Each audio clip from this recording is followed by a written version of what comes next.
As Louis Ballau quote, don't be afraid to speak from personal experience. In many ways, those vulnerable moments will be the key that unlocks a hardened heart. So, today I would like to share a few minutes on the topic half an hour, which I have coined basing on one of my personal experiences. Back in 2011, I was working with a Christian organization in South India. It was in the month of July that a friend and we decided to travel to another city from where I was working. So one early morning, we boarded a train with general tickets. That means without any reservation. In fact, traveling in general ticket in a midsummer day for more than 4 hours was not a good idea though. Our compartment was packed with all kinds of people. People with dark color, fair, tall and short, kids, elderly folks and youngsters. Some are crying, some are shouting here and there, and we could hardly take a breath. And upon reaching the city, the staff who work with the same Christian organization that I was working, he made an arrangement with some students to meet us in a garden the next day. So it was a beautiful evening, and as the students came one by one to the garden, I started conversations with them. I found out that most of them came to know Christ through their friends, and they were trying to share the good news with their family members as well as with their other friends. As I talked to every individual, there was a particular girl who made a quick impact on me. She shared her story with me and explained how she had accepted Christ as her personal savior through her friend. But since then, she struggled because her grandparents, who were looking after her, and in fact who were of a different faith, had stopped her from going to any Christian activities, be it church or soul group or any other gatherings that related to Christian activities.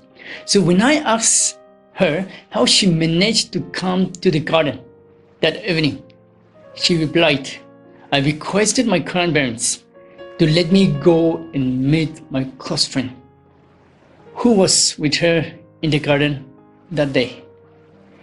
They said I was allowed to go for half an hour.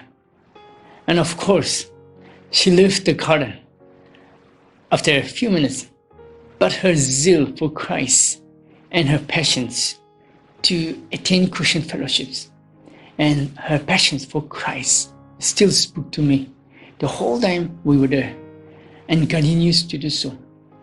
She came to know Christ and was hungry to know more of Christ just because her close friend shared about Jesus Christ with her. My dear students, my dear good staff, colleagues, and all my beloved Christians who are watching this video today, this is what I would like to ask all today. Are we doing what the Lord has commanded us to do?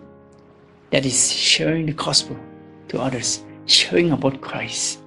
As 2 Timothy chapter 4 verse 5 says, but you keep your head in all situations, endure hardships, do the work of an evangelist, discharge all the duties of your ministry. Unfortunately, many a times, while in Bible college, we are too busy with assignments and other activities that related to the college that we often forget our first priority, that is evangelism, sharing about Christ to others. As Kevin G. Harney rightly pointed out, evangelism is not a spectator sport. We are called to get into the game.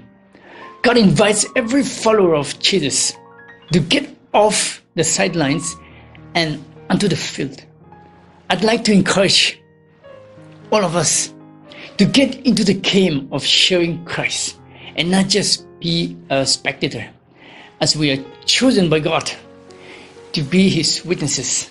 As Acts chapter 2:15 says, "For you will be a witness for Him to everyone of what you have seen and heard." I believe we choose to serve God because we have experienced the love of Jesus Christ in our lives. Therefore, let us share that living water with people who have never heard about Christ. Let us be reminded that in the midst of all the theological degrees and all our work and responsibilities, our first priority is to share the gospel with others, or else our theological degrees will be just a waste. As Charles Spurgeon quoted, "To win a soul from going down into the pit is a more glorious achievement than to be crowned in the arena of theological controversy." Again, C.S. Lewis beautifully got, "The church exists for nothing else but to draw men into Christ, to make them little Christ.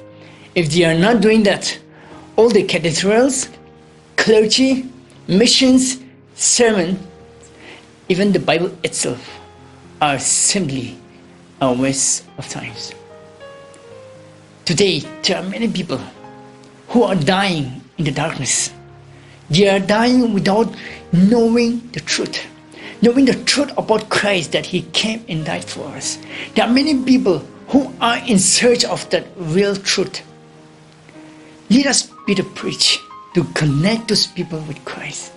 Yes, there will be persecutions, challenges, and even some of us might lose our lives. But let us not be stopped from bringing people from darkness to light. Because at the end of the day, saving every soul is the heartbeat of God. And to fulfill that, God has chosen us. I want to ask you questions. Are you sharing living water with others, just as Christ has given you? Think about it. May God bless everyone who is watching this video. Thank you.